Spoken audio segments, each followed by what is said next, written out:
Eating Michelin-starred food in the comfort of your own home. Tasting an exciting new cuisine every day of the week, just by clicking an app.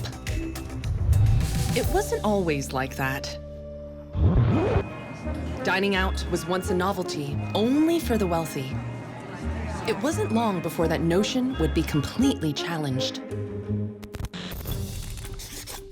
This was really their first interaction with technology. This is like the iPhone of 1902. Never before had this process of choosing food presented to the dining public. Since then, technology and societal changes have brought a wave of affordable dining options. Sure, if we're going to talk about numbers, delivery is already more than a $100 billion industry. And now, the restaurant industry is going through yet another evolution.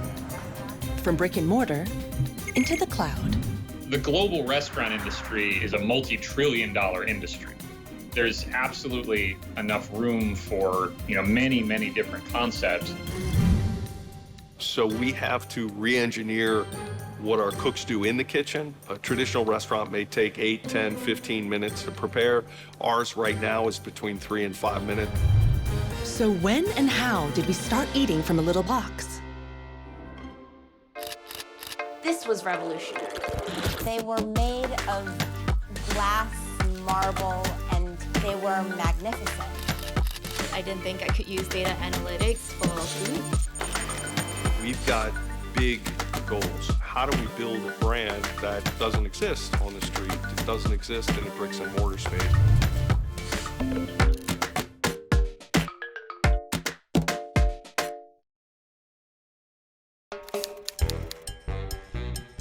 Being in a restaurant on Zoom? I'm not sure. Well, it will be like advanced technology things, like robots cooking food for you. Pixel food. Or like a virtual restaurant, like a restaurant. Like the food you see in games. Like Super Mario, there's a banana, right? I think. Yeah. Then you'll see a banana named after Super Mario.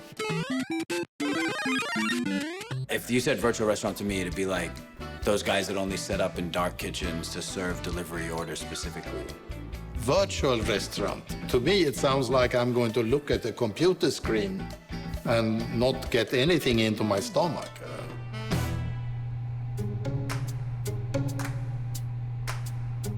So this is one of our cloud kitchens, which is kitchen number 9. So as you can see, it's a little tighter than most restaurants are. This is about 12 square meters, so about 140 square feet.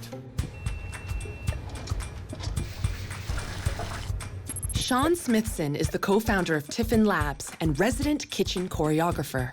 And we've designed this efficiently so you can capture the steps of service perfectly. So when our chefs are in here working, they know exactly where they go from space to space and from piece of equipment to piece of equipment. How do we build a brand that doesn't exist on the street, that doesn't exist in a bricks and mortar space? But why were they even thinking about building a restaurant without a physical space? Michael Schaefer is an expert on the latest food trends. There's a lot of overhead in a traditional restaurant that you might not have in a kitchen that's just producing for deliveries. The COVID-19 pandemic hit. Restaurant spaces became empty shells with no foot traffic and wasted rental costs. Real estate that was once an asset was now a liability.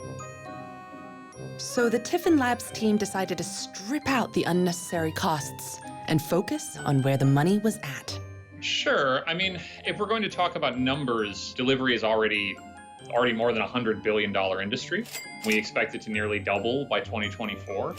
Looking at Asia overall, which of course is going to be dominated by China, and that's going to be one of the fastest growing regions in the world. The way people live and work is different. In the US, many times people leave work at 5:30 and go home and they drive a lot. Here it's really built around the density of the cities. It's built around working from 9 to 7, 9 to 8.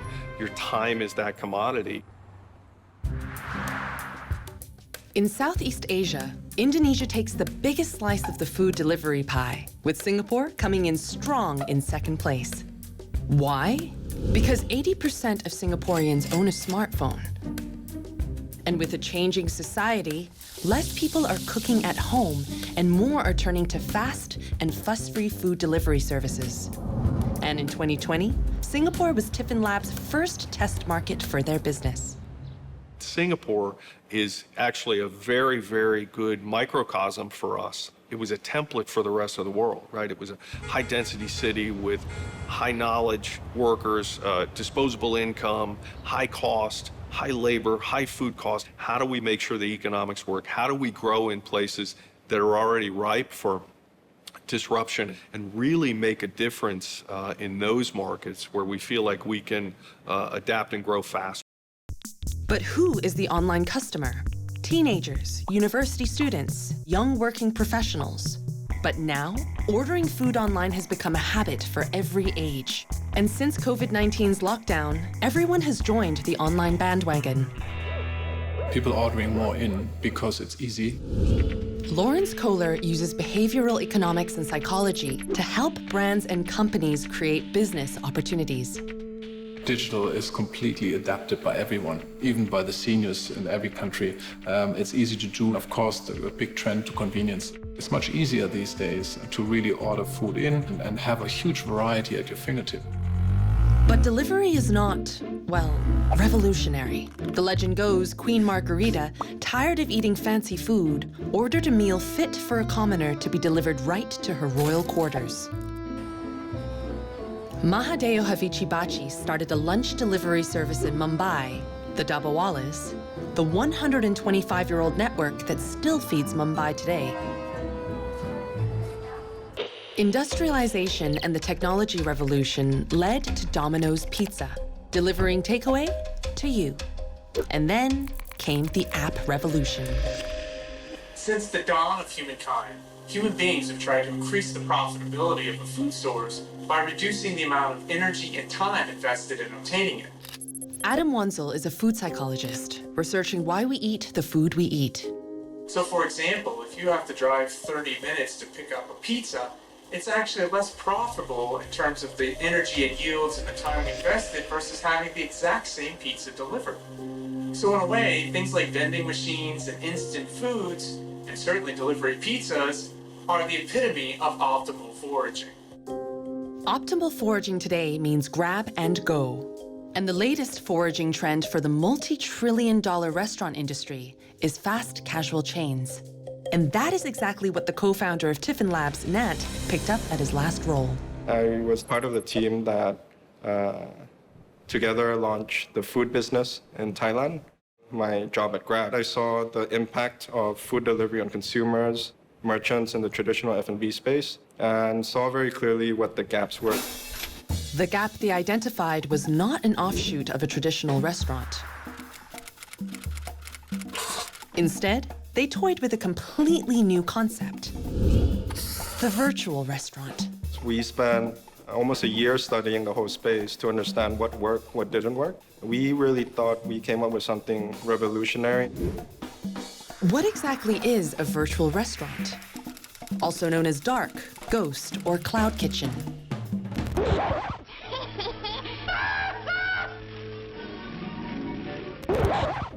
The virtual restaurant has no storefronts and no dine-in facilities.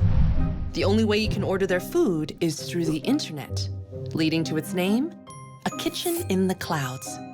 And Tiffin Labs had plans to create the biggest network of cloud kitchens in the world. Nearly a century ago, dining out in the late 1800s looked a little different. It was all about the long, leisurely lunch and fine dining. But all that was just about to change. A food truck? It sounds like the massaging chair. It's the Automat. Octopus, fish food, seafood. You just sit down, you put it in, beep, beep, beep, beep, and it maybe just boop, pops up. And that's your food. And it's like no interaction with anyone. Well, when I was living in Sweden and younger, then Automat was you put in a coin and you opened up and there was a piece of chocolate or something else. Jan has spent several years researching our dining habits across the decades. I'm not approaching restaurants as a fan. I'm not approaching it nostalgically. It's a way to examine it and ask yourself, how did we get where we are today? All the social problems in the country, that you can find them reflected in restaurant history.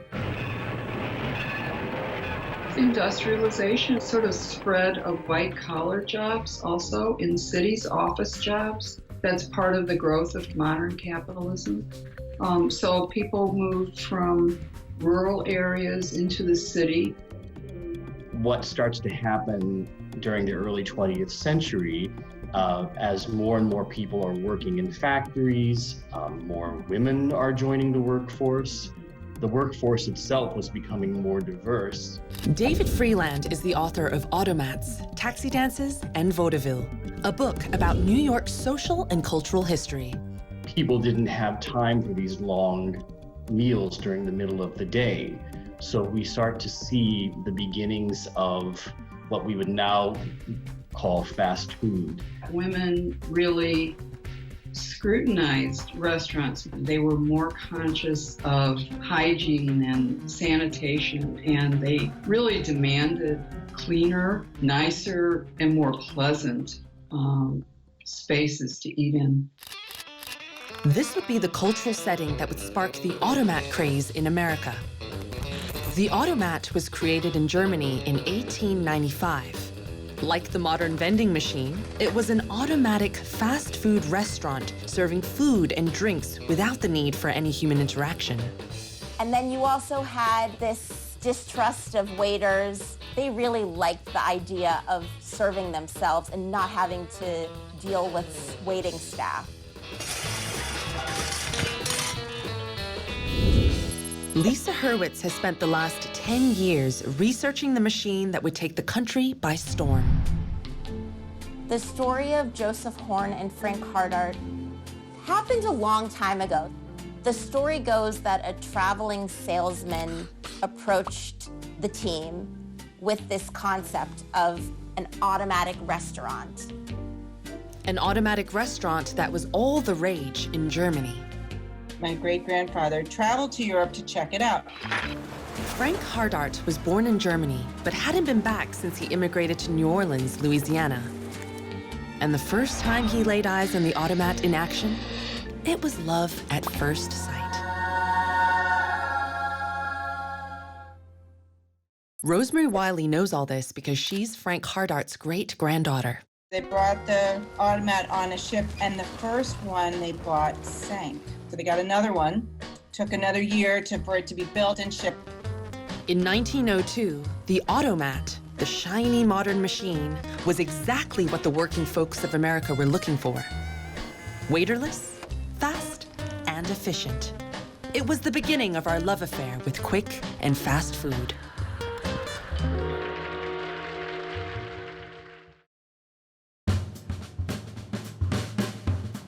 Started in 2020, Singapore's Tiffin Labs virtual restaurant is making global headlines, ditching dine-in for delivery.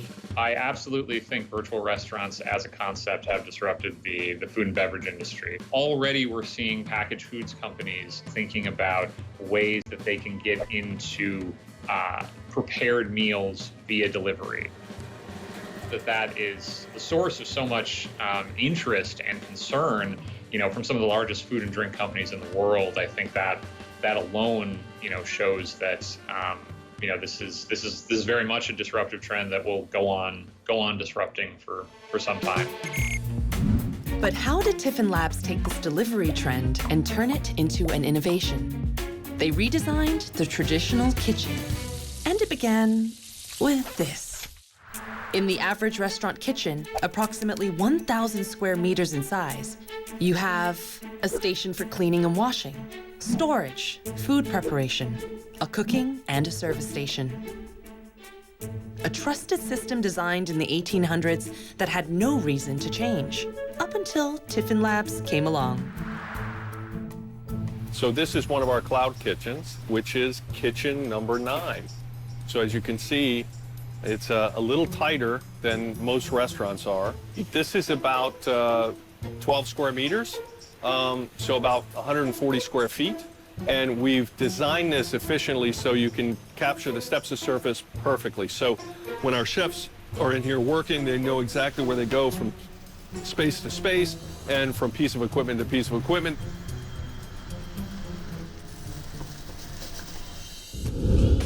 Tearing up the traditional kitchen was only the start. While traditional restaurants strive to hone in their brand and stand out in their chosen cuisine, Tiffin Labs needed to be able to cook, well, Thai, Italian, Chinese, Korean, Indian, Singaporean, and each cuisine comes under its very own brand. I think the big change is the ability to experiment across multiple brands. Multiple cuisines can be very important for scale. If you're trying to become the largest player, you can make bets that you otherwise wouldn't make. Multi-branding is nothing new. We've seen it in many, many markets, whether it's the car industry, the retail, the fashion industry. Sometimes I jokingly ask my wife, what kind of chicken are we getting today? Tonight we are having squid. I think I eat regularly quite a few different cuisines, possibly 4 or 5. I like it varied. We like Japanese, Italian, not so much Indian. The other day we went for Korean, but it was okay, not too excited. But I like Western. And of course Chinese. We eat Chinese all the time. We enjoy a variety of foods. And in fact, the more variety is present, the more we tend to eat. This is one of the reasons that a lot of candies, even candies that taste the same like M&Ms, come in a variety of colors, because that variety actually promotes consumption.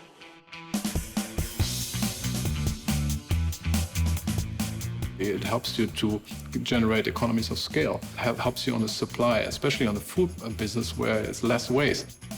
It sounds wonderful in theory, but cooking 6 dishes each from a different cuisine in a 12 square meter kitchen with 2 chefs can't be easy. It became a dance and an orchestration. The biggest challenge was spatially defining how each one of the brands worked within the kitchen, and then how to make sure that they were coordinated so that you didn't have people walking all over each other. Terrence Chua's job is to take everything chefs know about cooking and turn it into a process fit for a delivery-only kitchen. So in a traditional restaurant, the food gets to the customer within 7 to 8 minutes from the kitchen to the customer. In a virtual kitchen, the food travels at least 45 minutes from the kitchen to the customer. We have to re-engineer what our cooks do in the kitchen. For a virtual kitchen, you're focused solely on getting the best quality food in the quickest time frame to get the best experience. So how crucial is time in this tiny, packed kitchen? So if you fry chicken for 3 minutes, by the time it reaches the customer, it would have been perfect because of the carryover cooking within that 45-minute time gap. But if you were to fry it over like 6 minutes, it is really crispy. The crust is really crispy, but the protein inside the chicken could be really dry because the heat squeezes out the proteins and the moisture oozes out. Time is of the essence in a delivery-only business, and packaging is key.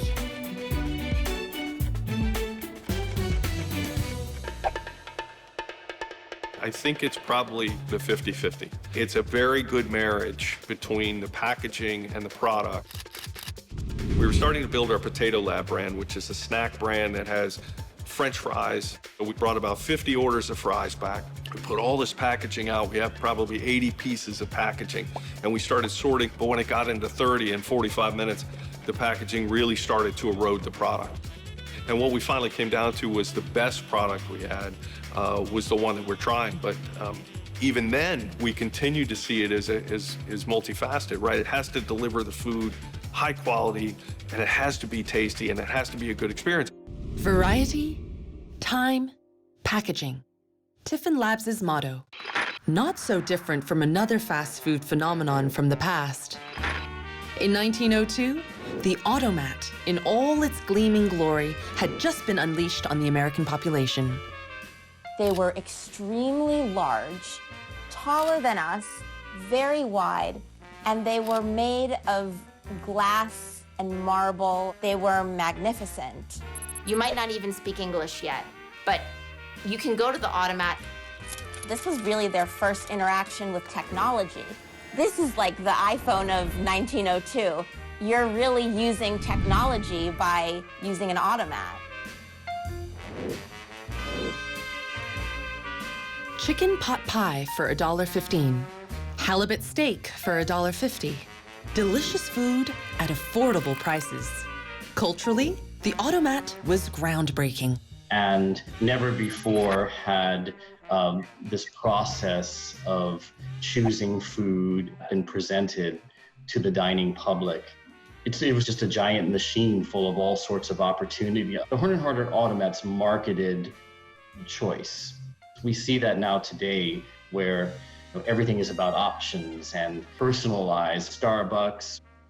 So you see that in any developed country where we call it self-actualization psychologically, where people really want to express their individuality.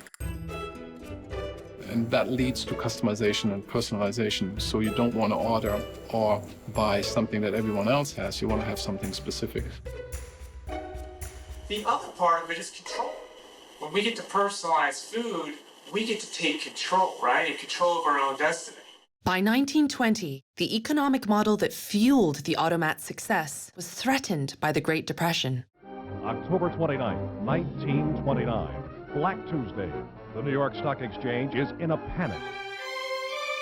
America was giving up a traditional economy for a free market, and industrial workers began losing their jobs. Spending power plummeted, and people couldn't afford their favorite meal anywhere, let alone at the Automat. But Horn and Hardart turned this crisis into an opportunity through one commodity. A lot of people talk about the coffee. My father once met President Nixon, who told him, he said, Hardart, is that where those wonderful baked beans come from? And coffee was always another favorite. And the way it was dispensed was so beautiful and interesting from these dolphin spouts. Before this, people were making coffee, clarifying it with eggshells, but that was not the way of the future.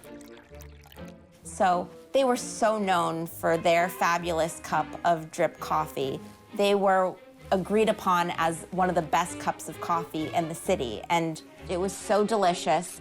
This was about to become something widely popular in Philadelphia and New York City, and they saw it first. Horn and Hardart practically invented America's coffee culture before Starbucks. Pike Place Road. Thank you all very much. Employees at Starbucks raised their coffee cups to toast its newest brew. The coffee giant is launching what it says is an everyday cup of joe. Howard Schultz, the founder of Starbucks, talked about how one of his inspirations for Starbucks was his experience as a child going to the Automat. When he stepped foot in that Automat was when he decided to be an entrepreneur, and it just never left him. Cafe culture was really a new thing to New York. Americans have never been thought of as people to take their time with eating. Americans are always on the go, always in a rush. And so this was really a new thing to sit and take your time. The Automat was able to adapt as an institution to other changes that were taking place within American life. And in 1945, America won the war. Men returned to work, women went back home, and the microwave hit almost every house in the country. And here's the real breakthrough. The oven uses radio waves at the frequencies used in radar. This reheats the meal in an incredibly short time. A complete meal in around 45 seconds. When America changed, so did the Automat. They wanted to create a restaurant that would really appeal to the masses, and at that time, the masses meant women. One of Horn and Hardart's strategies to keep their skin in the game was to incorporate their food into your meal at home. Less work for mother was a slogan that represented, Mom, take some work off of your shoulders. Let us make your job of being a mother easier. They had retail shops that would have food prepared that you could pick up a prepared meal. And the idea was you just, microwaved it or put it in the oven. By default, another great market for the Automat were the very people mothers endeavored to feed to their fullest. I've heard a lot of stories of kids talking about the ice cream or the hot apple pie with the vanilla cream sauce on top. Chocolate chip cookies were one of our favorites. We got to bring them home in boxes. And macaroni and cheese. I just feel like it's a creamy comfort food, creamy, cheesy, warm. The love for it was passed on between generations. And then I talked to people as well who never actually got to eat in an Automat, but they heard stories that were passed down throughout their family. The term comfort foods was actually coined in the 1960s for foods associated with the security of childhood. And when you think about it, a lot of the comfort foods we enjoy as adults were foods we enjoyed as children.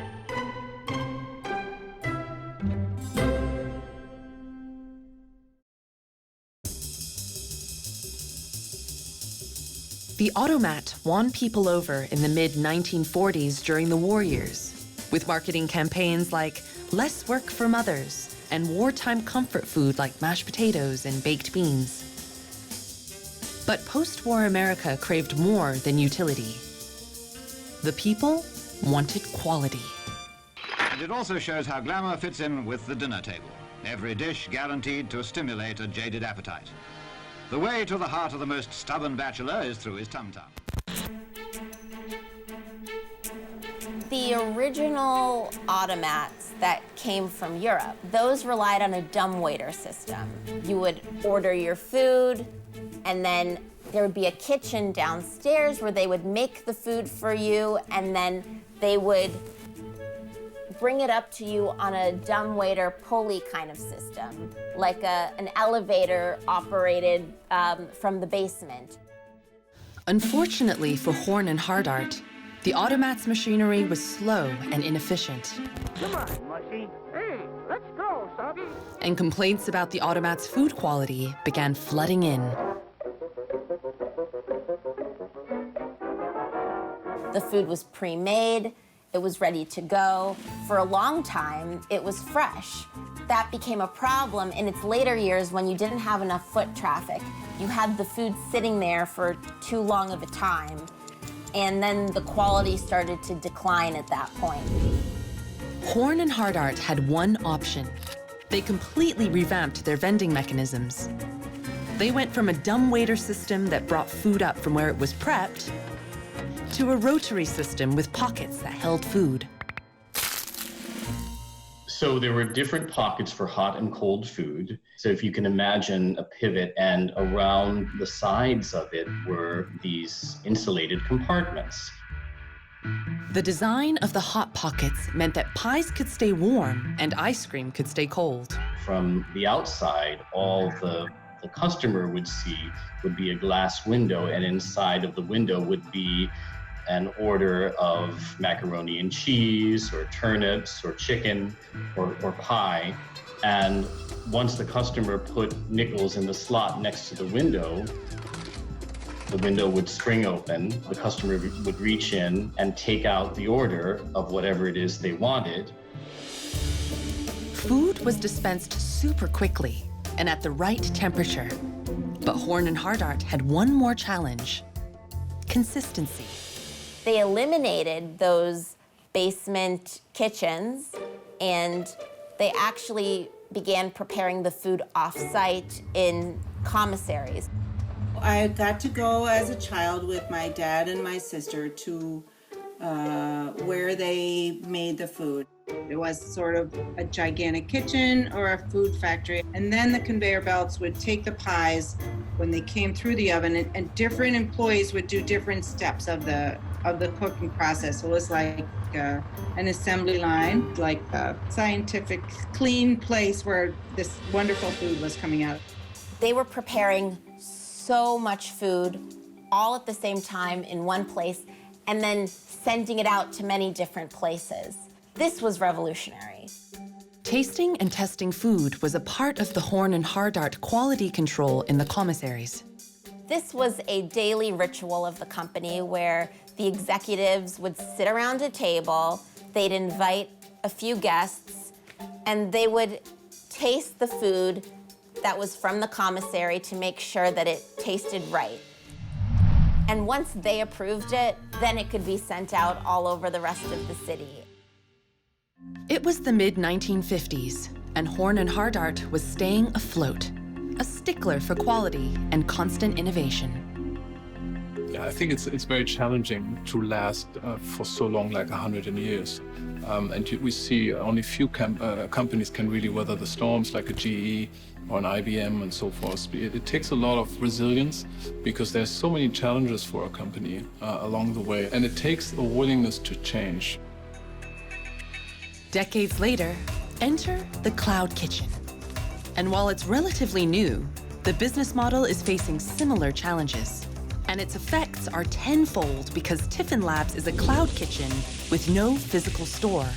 The customer is really focused on convenience, but they also want quality. At the end of the day, they want a meal that surprise and delight. And if it's not there for someone who doesn't have a touch point where I can directly touch them, it can be an easy walk away for that customer. Tiffin Labs needs to maintain quality, consistency, and novelty in order to retain customers who have a huge range of options to choose from. And all with competition nipping at their heels. I think part of the issue is that the barriers to entry are still relatively low. As the barriers come down, competition goes up, and it becomes even more challenging to stand out. In Asia alone, first movers, Rebel Foods, are grabbing a massive-sized market in India. China's Panda Selected are carving out a piece of the largest market in the world. And in Singapore, there are multiple brands offering delivery food in a click at any given time. I would say it's almost becoming like fashion. No one sews their own clothes anymore, but we talk about clothes and we think about clothes and we show off what we're wearing and we look for new ideas more than we ever have before. And I think a similar process is underway with food. And there's much more willingness to try new things than in the past. Let's bring our editorial microscope into focus on a very significant phenomenon. In any food business, the basic economics run on a tight balance. Supply of food has to match demand. That's where data analytics becomes useful. I think any kind of analytics on what people are eating and what preferences are in real time is going to be a game changer. So on the demand front, as soon as you have data, you can cater to the needs of those people. You know what they want, and when and how and whatever they want to eat. So that is great to maximize your marketing efforts. I love data analytics because it's a way of making sense of the world around us. Tiara is Tiffin Labs' data analytics expert. When I first started, analytics was in very traditional industry. I didn't think I could use data analytics for food. Some of the most interesting insights from Tiffin Labs banks on data analysis. Salads is very popular in Singapore, especially in the CBD area. We saw that the biggest demand for fried chicken was in the Upper Bukit Timah area and the Tampines area. Fried chicken is something that they typically order on weekends when they want to treat themselves. Salad was really a weekday meal for lunch. So we noticed that females were doing more of the ordering. But then you flip it around on the weekends, the guys are doing the ordering, and they were also spending more. That's extremely valuable data. And knowing, all of the things you can get from a smartphone, time of day, location, once you aggregate that, it can give you some very powerful insights. We realized that people were really looking for comfort food, and the ultimate comfort food to them was fried chicken. We have both Western and Asian cuisines. So this was really how we came up with one of our brands, Fat Fingers, which is the Korean fusion brands. So taking the normal Korean fried chicken, but giving this Westernized twist to it so that it can cater to both pockets of the demographics. Once the data reveals what the nation is craving, resident Tiffin Labs research and development chef Terrence Chua gets cracking. I would never have thought in my career to use data to create cuisines or concepts. The marketing passed me a concept of doing American Korean fried chicken. So I took that concept and sourced out different kinds of ingredients that would fit that concept. And with that, I created a menu. We do so much R&D to ensure that by the time the food reaches the customer, it is 100% there. Data analytics is disrupting the way Tiffin Labs does business. Only a few months ago that it kind of sparked that virtual restaurants could work, because I started my career in brick and mortar restaurants. Data is a game changer for the R&D chefs because it streamlines and focuses our concept. When I was younger, I don't think a concept such as a virtual brand is possible. We're just so used to going to the store to getting our food and dining out with a family. But I think as we move now more to a more digital world, the way that we consume food and look for food is completely different. And this is really where a virtual brand makes a lot of sense.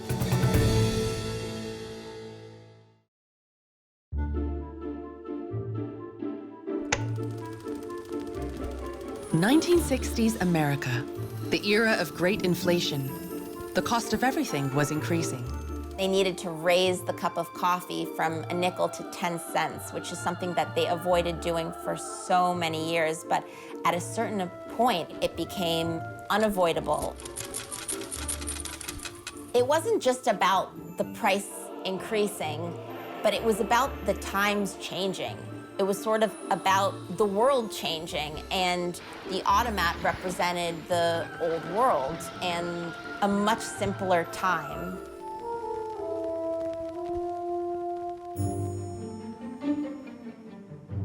By this time, fast food burger chains had taken over the city. The Automats were fast. McDonald's was faster.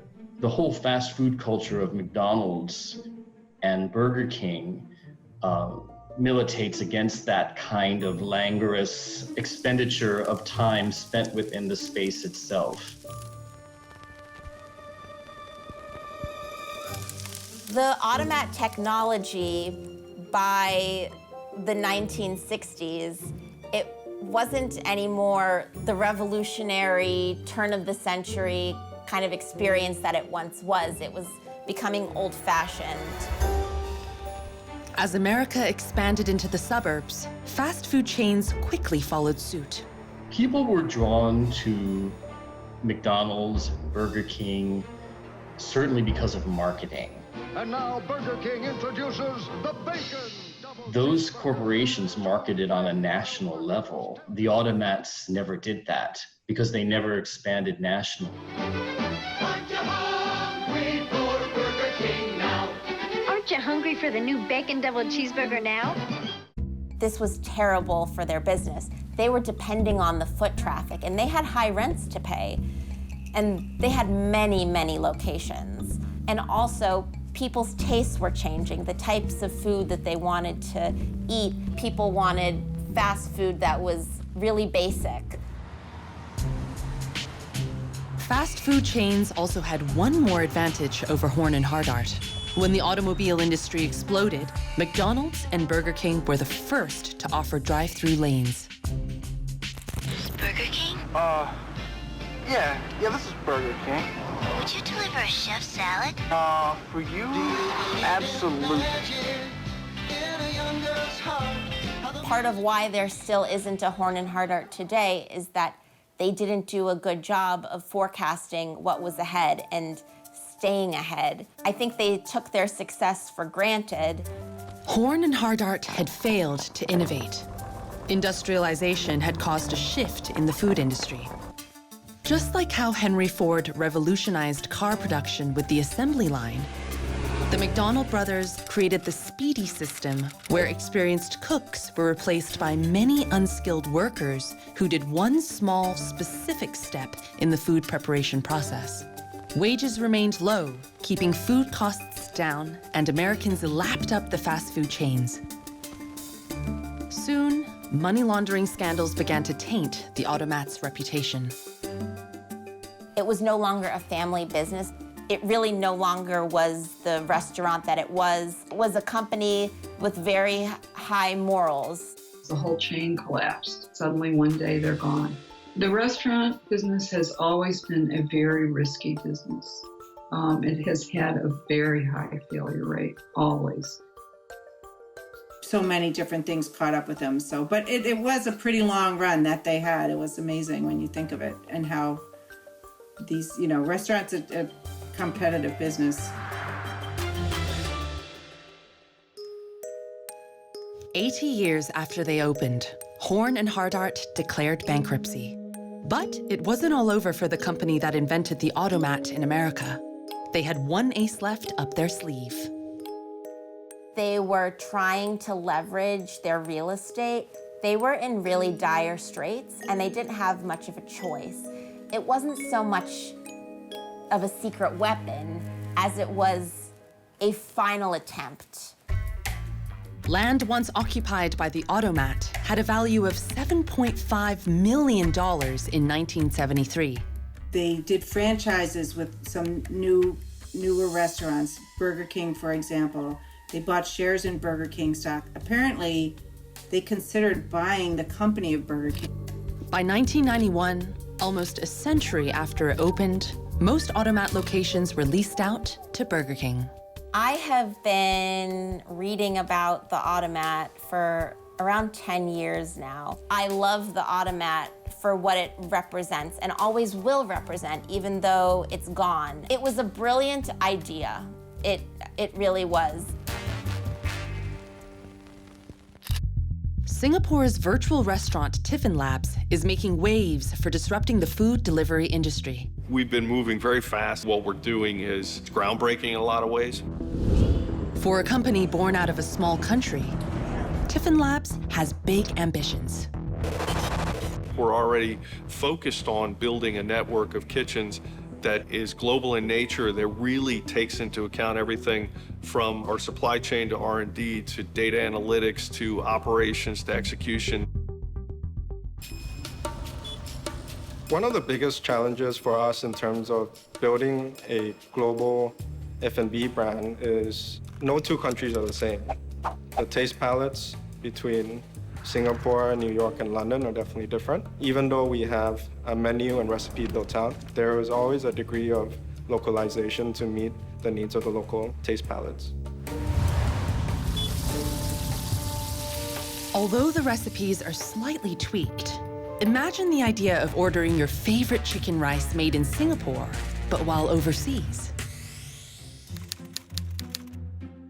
Yeah, because it's my favorite, and like for 4 years, I don't think I can take it. For sure, I would order the chicken rice if I was stuck in France, maybe once a month.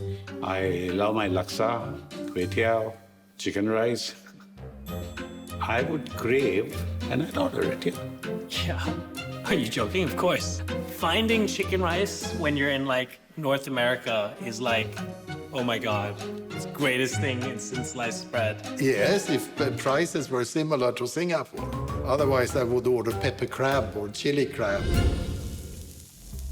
Not only is Tiffin Labs exporting Singapore's local delicacies, but just like the Automat, Tiffin Labs is also using real estate to get a leg up over competitors. We're partnering with real estate aggregators around the world with underutilized kitchen space. So I'm not sure real estate is our secret weapon, but it's an avenue for us to expand and grow. Instead of building new kitchens, Tiffin Labs is renting existing kitchens in restaurants and catering firms, giving them access to thousands of kitchens by 2025, gaining them a foothold in over 30 countries, from San Francisco to Sydney. That's how they've scaled faster than any cloud kitchen and are planning to stay ahead of the competition.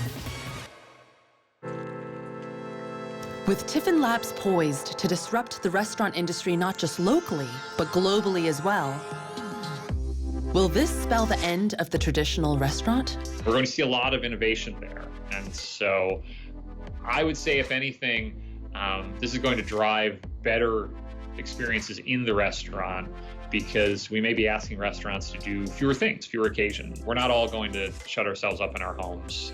We're just going to have more options. Humans are social creatures. We love being around other people. We also have to eat. It's one of those things we have to do every day, multiple times per day. And so we've kind of evolved over time to be like, listen, we have to do this chore if you want to do it together, right? You have to eat, I have to eat. How about we get together and eat? It's part of our society. It's part of being human, getting together and eating. Dining out has gone from restaurants reserved for just the wealthy to the fuss-free convenience of the Automat. Today, delivery-only cloud kitchens are setting a radical overhaul to the restaurant industry. But whatever gastronomical trend disruptions, one thing's for sure, you're probably not going to have to wait very long for your order.